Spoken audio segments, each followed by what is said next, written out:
الحمد لله رب العالمين حمد الشاكرين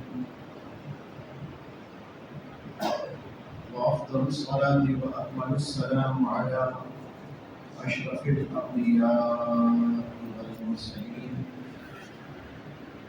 وعلى آله الطيبين الطاهرين وأصحابه المقربين العظيم العليم الحكيم وعلى أولياء أمته وعلماء ملته وفقراء طريقته وشهداء محبته أجمعين. أما بعد فأعوذ بالله من الشيطان الرجيم. بسم الله الرحمن الرحيم. يريدون ليطفئوا نور الله بأفواههم والله متم نوره ولو كره الكافرون.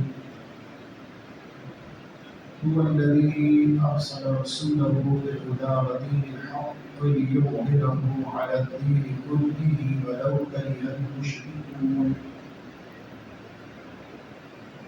يا أيها الذين آمنوا هل أدلكم على تجارة تنجيكم من عذاب أليم تؤمنون بالله ورسوله وتجاهدون في سبيل الله بأموالكم وأنفسكم ذلكم خير لكم إن كنتم تعلمون. يغفر لكم ذنوبكم ويدخلكم جنات تجري من تحتها الأنهار ومساكن طيبة في جنات عدن ذلك الفوز العظيم. وأخرى تحبونها نصر من الله وفتح قريب وبشر المؤمنين. صدق الله العظيم. بآواز بلند بولے بات پڑھیے اللهم صل على سيدنا محمد آله وبارك وسلم. صلاة والسلام عليك يا سيدي يا خاتم النبيين.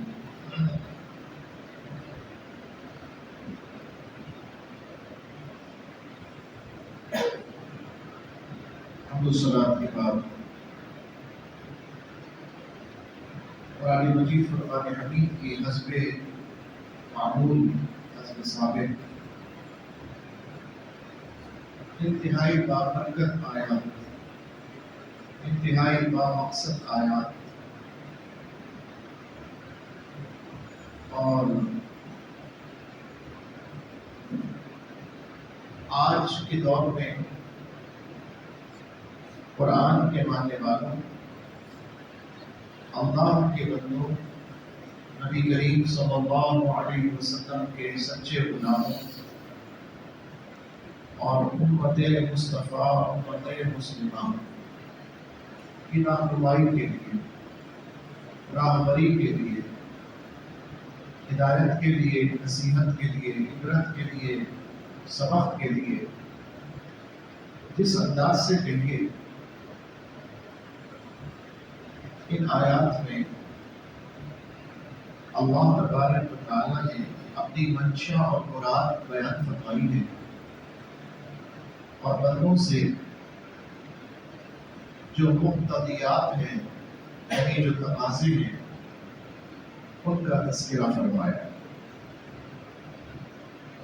میں تو یہ سمجھتا ہوں کہ اتنا اس پر بیان کرنے سے مستقل کئی ماہ بلکہ سال ہو گئے بیان ہو رہے ہیں. یہ آیات بھی یاد ہو جانی چاہیے اور ان آیات کا ترجمہ، اس کے معانی اور مطالب اور اس کے ضمن میں جو باتیں عرض کی جاتی ہیں، اگر آپ بھی اسی باتوں کو پیش نظر رکھ کے حالات حاضرہ کا جائزہ لیں، دنیا کو دیکھیں، دنیا کی باتوں کو سنیں، اور انہی آیات کے تناظر میں اگر آپ اس کا تجزیہ کرنے لگیں تو آپ کو بھی قرآن کا تدبر حاصل ہوتا جائے گا۔ اور قرآن یہ چاہتا ہے کہ آپ تدبر قرآن حاصل کریں۔ قرآن میں اللہ نے فرمایا افلا یتدبرون، تم کیوں نہیں تدبر حاصل کرتے؟ اور کہیں فرمایا افلا یعقلون، اس سے عقل کیوں نہیں لیتے؟ کسی جگہ توجہ کے لیے فرمایا جا رہا ہے، کسی جگہ ادراک کے لیے فرمایا جا رہا ہے، کسی جگہ اس سے سبق لینے کے لیے، نصیحت لینے کے لیے فَاعْتَبِرُوا يَا أُولِي الْأَبْصَارِ، اے آنکھ والوں کیوں نہیں اس سے عبرت لیتے؟ اے نظر والوں کیوں نہیں نظر ڈالتے؟ یہ قرآن کہہ رہا ہے۔ اب ہماری تو کوشش یہی ہے نا کہ آپ کو قرآن سے قریب کریں۔ اتنے عرصے سے قرآن سے تو محبت کی بات کر رہے ہیں، یہی تو بتا رہے ہیں ہمارا رب ہم سے کیا چاہ رہا ہے، اس کی چاہت کس میں ہے۔ اور صرف مایوسی کی بات تو کبھی نہیں کی، بلکہ یہ بھی کہا کہ بے شک اعمال ایسے ہیں کہ سوائے افسوس اور کفے افسوس ملنے کے کچھ بھی نہیں، لیکن اسی اندھیرے کے اندر جگنو بھی ہیں اور اسی اندھیرے میں چراغ بھی ہیں۔ اب ہماری اور آپ کے نصیب کی بات ہے کہ ہم اندھیروں میں جاتے ہیں یا جگنو تلاش کرتے ہیں۔ قرآن اس ظلمت و گمراہی کے اندھیرے میں ہدایت کا نور ہے، قرآن چراغ ہے،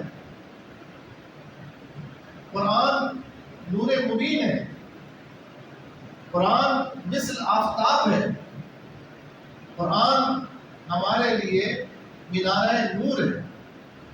اب وہ اپنے بیان اس قرآن میں کیا ہے ہم یہی تو بیان کر رہے ہیں۔ سنو، صرف ترجمہ سنو گے تو دل جو ہے وہ جھوم جائے گا، صرف ترجمہ۔ آگے تشریح میں تو اختلاف ہو سکتا ہے، کسی کی تشریح پسند آئے، کسی کی تشریح نہیں پسند آئے۔ چلو تشریح کو بھی تو عقل و خرد کے پیمانے پہ تولو کہ یہ جو کہہ رہے ہیں وہ بات کیا فطرت کے اصولوں کے، عقل کے اصولوں کے، حواس، کامن سینس جسے کہا جاتا ہے، اس کے اوپر نہیں آ رہی ہے بات، پھر بولو، پھر سوال کرو۔ اگر کوئی الٹی بات ہو تو بولو، ہم تو دعوت فکر دے رہے ہیں، آؤ قرآن سے محبت کرو، قرآن سے جڑو۔ تمہیں قرآن سے جتنی محبت ہوگی تمہارا عقیدہ اتنا بچتا چلا جائے گا، تمہیں اللہ تبارک و تعالیٰ کی طرف سے حفظ اور امان ملتا جائے گا۔ تو قرآن سے محبت کریں۔ اب قرآن فرما رہا ہے کہ دشمن یہ چاہتے ہیں کہ اللہ کے نور کو منہ سے بجھا دیں، مگر اللہ اپنے نور کو پورا فرمائے گا۔ دیکھو کتنی واضح بات ہے، کلیئر ہے نا، کوئی اس میں دو رائے تو ہے ہی نہیں۔ چاہے کافروں کو اچھا لگے یا نہ لگے، کافروں کے اچھا لگنے نہ لگنے سے ہمیں تو سرخرو ہونا ہے آقا کی نگاہوں میں۔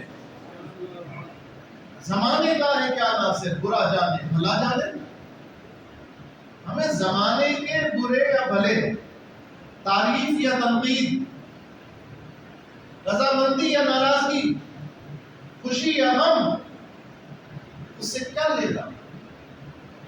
ہمیں تو اس کی رضا کی طرف دیکھنا ہے جس کے ہم بندے ہیں، جن کے ہم غلام ہیں، جن کے ہم ماننے والے ہیں۔ یہ اصول ہے نا۔ اب رب یہ چاہتا ہے کہ نور الہی جلتا رہے، روشن رہے، مگر دشمن یہ چاہتے ہیں کہ نور الہی کو بجھا دیں۔ عقل و خرد کے پیمانے پہ میں کہتا ہوں تولو اس بات کو، کس کی چاہت ہوگی کامیاب؟ کس کی چاہت سسٹینیبل ہوگی؟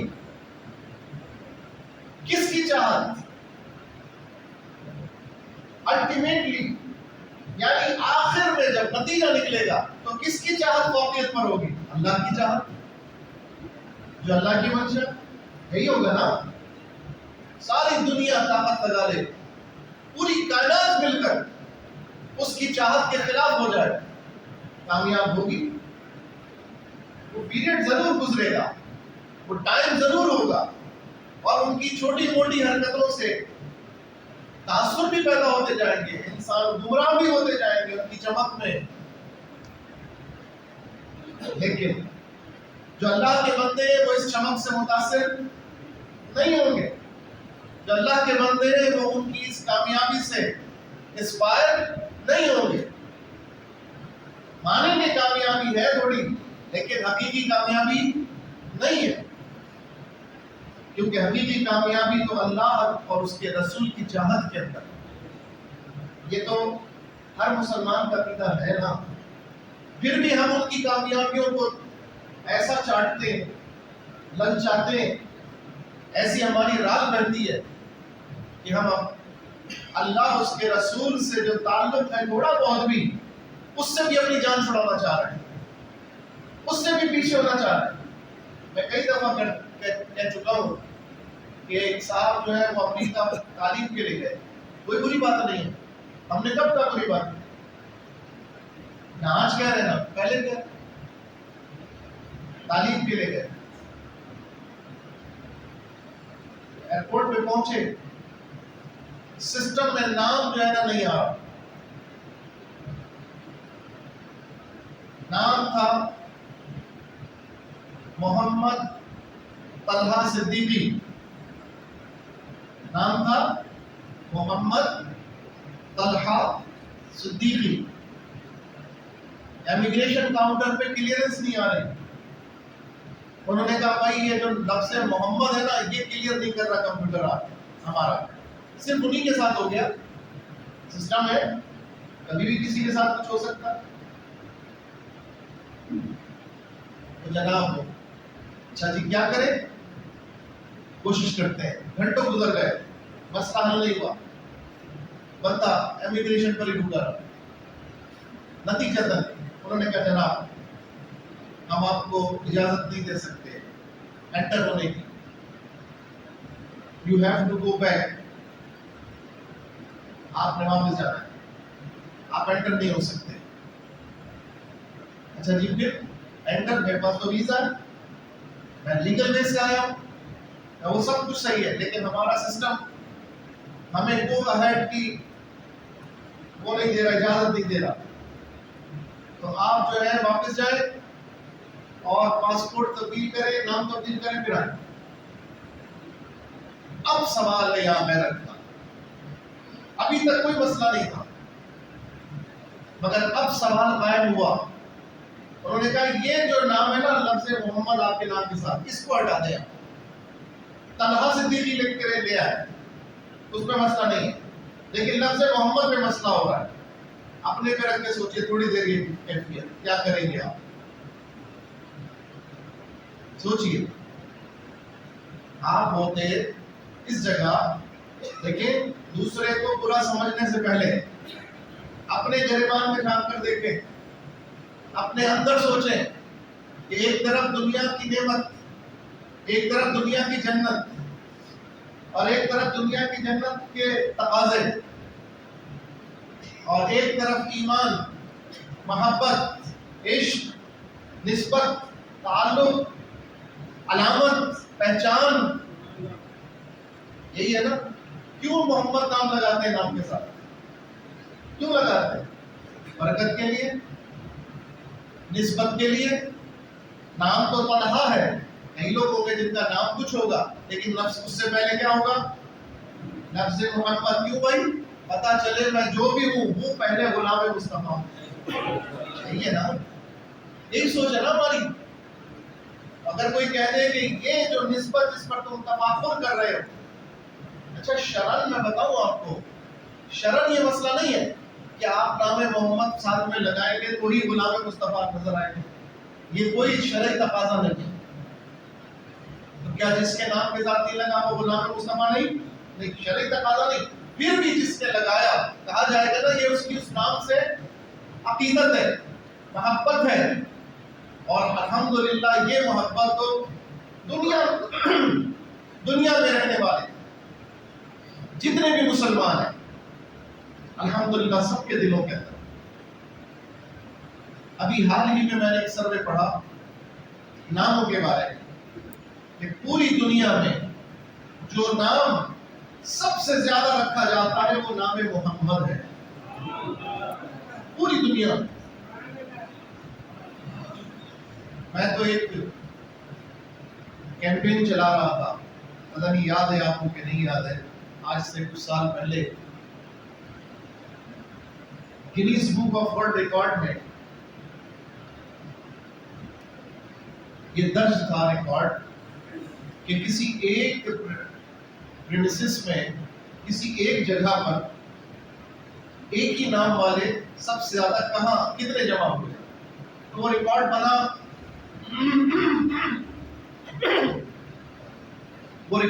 یورپ کے اندر کہ وہاں وہ ریکارڈ بنا مڈل ایسٹ کے اندر کہ وہاں غالباً UAE میں ایک ہی گراؤنڈ میں 2000 کے قریب لوگ جمع ہوئے کسی گراؤنڈ کے اندر، اور سب کا نام جو تھا وہ محمد تھا.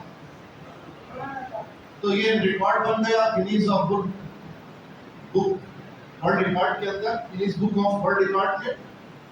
لیکن کچھ سال پہلے یورپ میں ایک نام کے اوپر اس سے زیادہ لوگ جمع ہو گئے اور وہ ریکارڈ بریک ہو گیا جو لفظ محمد پر بنا تھا.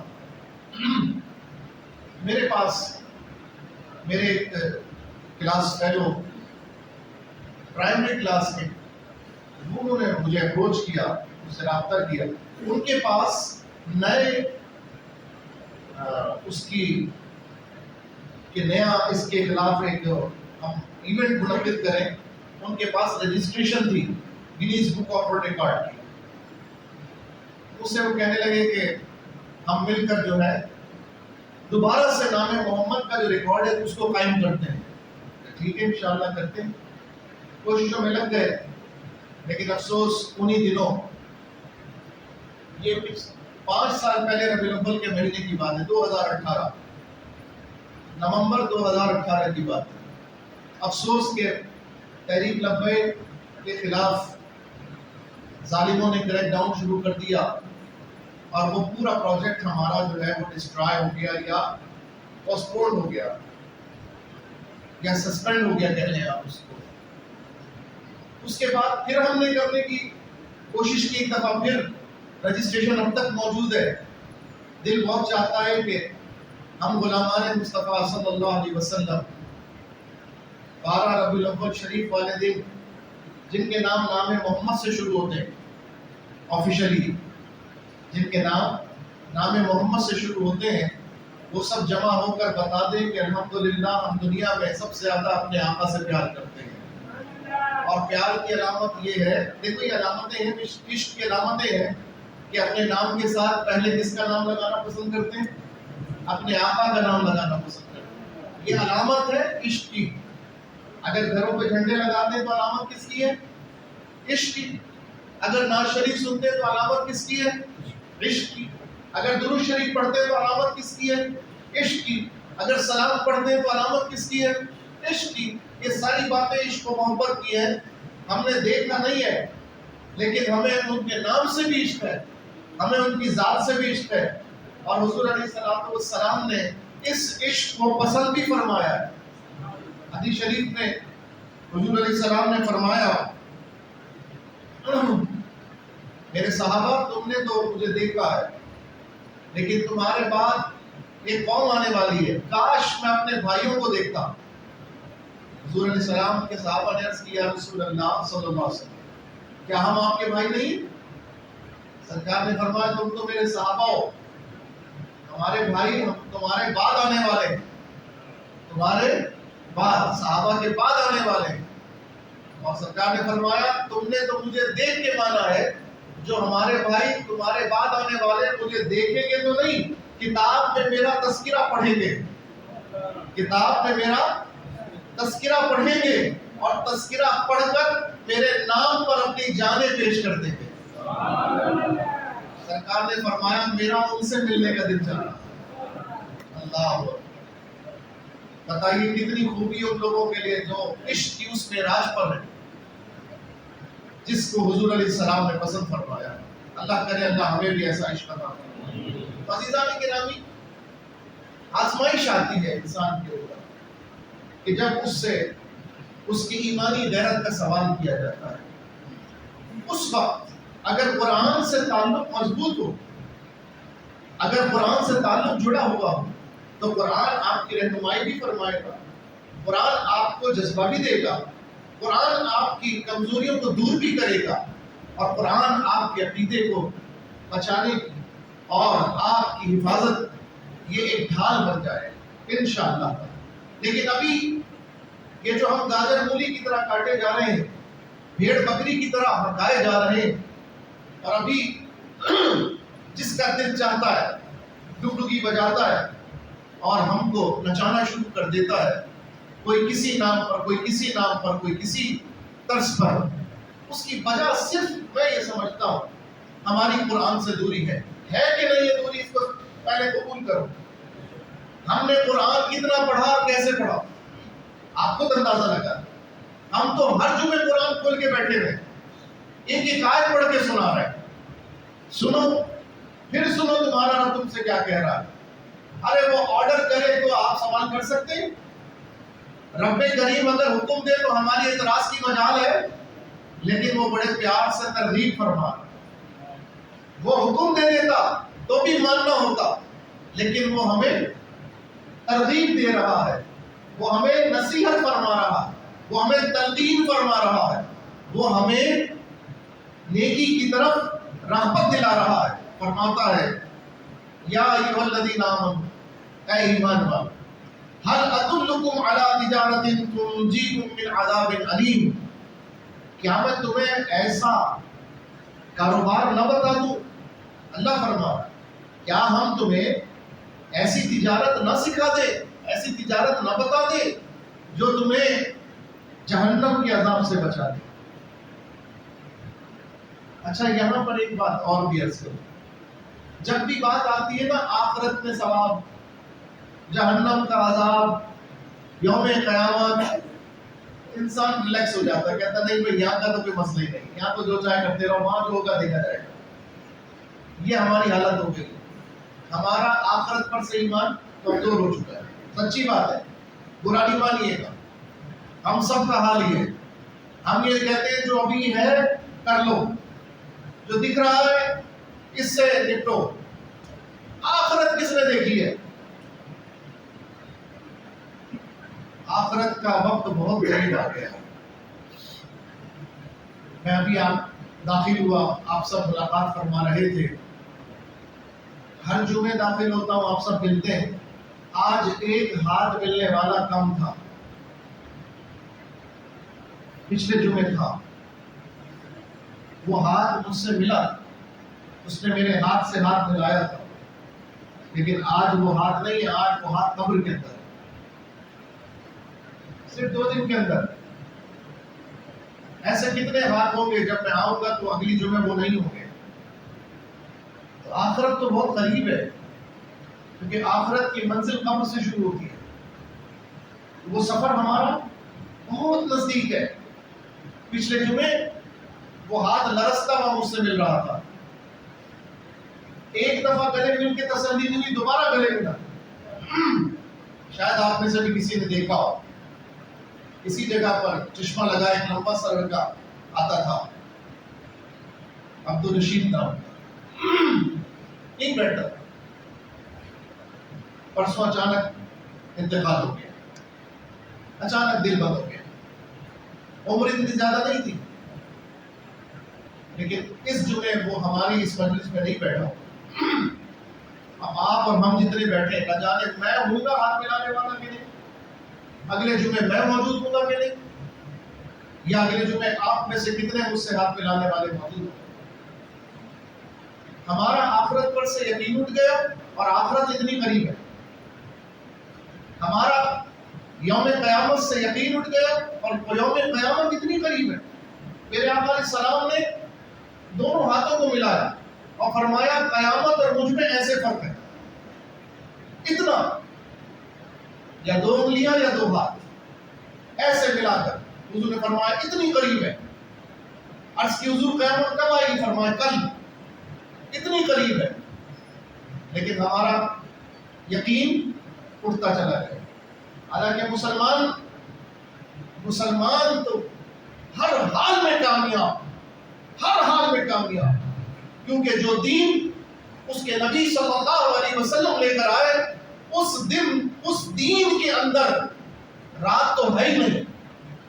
اس دین کا دن بھی دن ہے اور اس دین کی رات بھی دن ہے. ایسا دن لے کر آئے روشن و منور چمکتا ہوا، ایسا دن لے کر آئے. تو جس دین کے ماننے والے رات کو رات مانتے ہی نہیں ہے، یعنی اندھیرے کو نہیں مانتے، صرف نور اور روشنی کے ماننے والے ہیں، آج وہ قوم اندھیروں کے اندر، گمراہی کے اندھیروں میں بھٹکتی پھرتی. تو وجہ یہی ہے کہ اس نے اس چراغ سے اپنا تعلق کمزور کر دیا جس چراغ نے اسے دن میں بھی اجالا کر کے دکھایا اور رات میں بھی اجالا کر کے دکھایا. وہ چراغ کیا ہے؟ سب سے پہلے اس چراغ کی علامت یہ قرآن. اس قرآن سے ہمارا رشتہ کتنا ہے؟ دل پہ ہاتھ رکھ کے بتاؤ، یہ قرآن تمہیں صرف جمعے کے دن اسی تقریر میں سننے کو ملتا ہے کہ نہیں ملتا؟ اور کہاں پڑھتے ہو اور کہاں کھول کے دیکھتے ہو اور کہاں اس کے اوپر غور و فکر کرتے ہو؟ تم واللہ ایک جمعے سے اگلے جمعے تک کچھ پڑھ کر آ جاؤ، تمہارا ایمان اور عقیدہ قرآن بچا لے گا انشاءاللہ. تم پڑھ کر تو آؤ. کوئی زحمت کرتا ہو تو بولو. دکھ تو یہ ہاتھ اسی طرح کمزور ہوتے جائیں گے اور لوگ اسی طرح قبروں میں جاتے جائیں گے، لیکن بات نہیں مانیں گے. خدا کے لیے بات مان لو. رب کریم فرما رہا ہے میں تمہیں ایسی تجارت بتاتا ہوں جو تمہیں دردناک عذاب سے بچا لے گی. مولا وہ کون سا عذاب ہے؟ وہ آخرت کا عذاب ہے. اچھا مولا وہ تجارت بتا، پھر تجارت کون سی ہے؟ تو رب کریم نے فرمایا اس کے 2 پارٹ ہوتے ہیں. جب بھی کوئی تجارت ہوتی ہے تو اس کے 2 پارٹ ہوتے ہیں، 2 پارٹنر ہوتے ہیں نا، ان کے ساتھ تجارت کی جاتی ہے، وہ کام کرتے ہیں مل کر. رب نے فرمایا ایک پارٹ ہمارا ہے، ایک پارٹ تمہارا ہے. ایک حصہ تمہارا، ایک حصہ ہمارا. تم یہ کرو، ہم یہ کریں گے. اب تمہیں کیا کرنا ہے؟ سنو. تؤمنون باللہ ورسولہ، جیسا ایمان لانے کا حق ہے اللہ اس کے رسول پر ویسا ایمان لے کر آؤ. پہلی چیز. نمبر 2 وَتُجَاهِدُونَ فِي سَبِيلِ اللَّهِ بِأَمْوَالِكُمْ وَأَنفُسِكُمْ، اور اللہ کی راہ میں جہاد کرو اپنی جان سے بھی اور اپنے مال سے. ایمان لاؤ اللہ رسول پر اور اللہ کی راہ میں جہاد کرو اپنی جان سے بھی اور اپنے مال سے بھی. ذَلِكُمْ خَيْرٌ لَكُمْ إِن كُنتُمْ تَعْلَمُونَ، یہ تمہارے لیے سب سے بہتر ہے اگر تم جان لو. بات وہی ہے کہ جانتے نہیں ہیں اور جان لیتے ہیں تو مانتے نہیں ہیں. رب نے فرمایا جس دن تم نے مان لیا اس دن تم تجارت سے منافع کمانا شروع کر دو. ابھی تو برائے نام مسلمان ہو، رس کی نماز پڑھتے ہو، دعا میں بھی اثر نہیں ہے، لیکن جس دن حقیقی نماز پڑھ لی اس دن سجدے میں ایسی لذت ملے گی کہ دل ہی نہیں چاہے گا کہ رب کے دربار سے سر اٹھایا جائے، دل چاہے گا سر سجدے میں رہے. رب نے فرمایا تم یہ 2 کام کرو. تم نے 2 کام کرنے، ایمان اللہ رسول پر اور جہاد اپنی جان اور مال سے. ہمارا پارٹ کتنا ہو گیا؟ یہ پارٹ ہے بندوں کا پارٹ، ایمان اور جہاد. اب سنو رب کا پارٹ. رب کیا فرمائے گا اس پر؟ اب رب کریم کی شان دیکھو. فرماتا ہے یغفر لکم ذنوبکم، سب سے پہلے تو یہ اللہ تمہارے سارے گناہ معاف کرتا ہے. پہلا انعام، پہلا منافع، پہلا پریمیم، پہلا جو اس میں منافع ہوگا وہ یہ ہوگا اللہ تعالیٰ سارے گناہ معاف فرما دے گا. وَيُدْخِلْكُمْ جَنَّاتٍ تَجْرِي مِن تَحْتِهَا الْأَنْهَارُ، اور اللہ تمہیں اپنے فضل سے جنت میں داخل فرما دے گا۔ دوسرا پریمیم وَمَسَاكِنَ طَيِّبَةً فِي جَنَّاتِ عَدْنٍ، اور صرف جنت میں داخل ہی نہیں فرمائے گا کہ داخل کر کے چھوڑ دے، نہیں، اس جنت میں تمہارے لیے بہترین محل بھی تعمیر فرمائے۔ تیسرا منافع، اچھا یہ تو ہے آخرت کے منافع، ذَلِكَ الْفَوْزُ الْعَظِيمُ، رب نے فرمایا اگر جانو تو آخرت کے منافع ہی اصل کامیابی ہے، اصل کامیابی۔ لیکن بندہ ہے وہ کہتا ہے مولا دنیا میں بھی تو کچھ دکھا دے، اگر میں نماز پڑھوں تو میرا مسئلہ حل ہو جائے، اگر میں وظیفہ پڑھوں تو میرا کام ہو جائے، اگر میں داڑھی رکھوں تو میرا یہ مسئلہ حل ہو جائے، اگر میں مسجد سے تعلق جوڑوں تو میرے یہ کام ہو جائے، اگر میں دین پر عمل کرنا شروع کر دوں تو میری یہ مشکل آسان ہو جائے۔ بندہ تو لالچی ہے نا، دنیا میں طلب ہوتی ہے یہ مل جائے وہ مل جائے، یہ مل جائے وہ مل جائے۔ اللہ فرماتا ہے تم تجارت پکی کر لو ہمارے ساتھ، کام سچا کر لو ہمارے ساتھ، ہم تمہیں آخرت کے یہ انعام کو دیں گے، صرف آخرت میں اکتفا نہیں، اللہ فرماتا ہے تمہیں دنیا میں بھی خوش فرما دیں گے۔ اب بتاؤ کون ایسا شخص ہے جو خوش ہونا نہیں چاہتا؟ ہے کوئی شخص؟ ہر شخص چاہتا ہے نا میری مشکل آسان ہو جائے، ہر شخص چاہتا ہے کہ میری پریشانی دور ہو جائے۔ تو اللہ نے راستہ بتا دیا، ایمان سچا اور جہاد فی سبیل اللہ بِأَمْوَالِكُمْ وَأَنفُسِكُمْ، اپنی جان اور مال سے جہاد کرنا۔ رب کریم نے فرمایا آخرت میں وہ جنت دیں گے، تمہارے گناہ معاف کر دیں گے، تمہیں جنت میں محل دیں گے، اور دنیا میں کیا دیں گے؟ وَأُخْرَى تُحِبُّونَهَا، سب سے پہلے تمہارے دلوں کی مایوسی دور کر کے تمہیں بشارت سے خوش کر دیں گے، تمہیں خوشی عطا کریں گے۔ اور خوشی کیا ہوگی؟ نصر من اللہ وفتح قریب، ہر مشکل دور ہوگی، اللہ کی مدد آ جائے، ہر پریشانی دور ہو جائے، اللہ کی مدد آ جائے گی۔ وَبَشِّرِ الْمُؤْمِنِينَ، اور اللہ تعالیٰ اسی طرح خوشخبری عطا فرماتا ہے مومنوں کو۔ اب یہ میرے اور آپ کے اوپر ہے، ہم نے سودا گھاٹے کا کرنا ہے یا سودا کامیابی کا کرنا ہے۔ اگر کامیابی کا کرنا ہے تو اس کا راستہ اللہ نے بتا دیا، ایمان درست کرو اور اللہ کی راہ میں جہاد کرو۔ اگر عیاشی میں پڑے رہو، اگر ناچ گانے میں پڑے رہو، اگر دنیا داری میں پڑے رہو، اور پھر اللہ کی بارگاہ میں نماز کا وقت آئے تو چلو رسماً نماز بھی پڑھ لی، اور پھر سوچو کہ میرے کام ہو جائیں، میری مشکل آسان ہو جائے، تو تم نے تجارت تو پوری کی نہیں، اپنا پارٹ تو ادا کیا نہیں۔ اپنا پارٹ پورا ادا کرو، انشاءاللہ اللہ دنیا میں بھی تمہیں کامیابی عطا کرے گا، آخرت میں بھی کامیابی عطا کرے گا۔ تاجدار ختم نبوت زندہ باد، زندہ باد، زندہ باد، تاجدار ختم نبوت زندہ باد، زندہ باد، زندہ باد۔ میں آپ کو خوشخبری بھی سناتا ہوں، الحمدللہ جب سے کوششیں شروع ہوئی گزشتہ کچھ عرصے سے، اللہ کا بڑا فضل ہے، آج بڑے فخر و مان سے میں بات کہتا ہوں کہ الحمدللہ پورے ضلع جہلم اور پورے ضلع سیالکوٹ کے اندر سے جتنے بھی قادیانیوں کے ارتداد خانے جن کی صورتیں مسجدوں جیسی بنی تھی، الحمدللہ وہ سب ختم کر دی گئی۔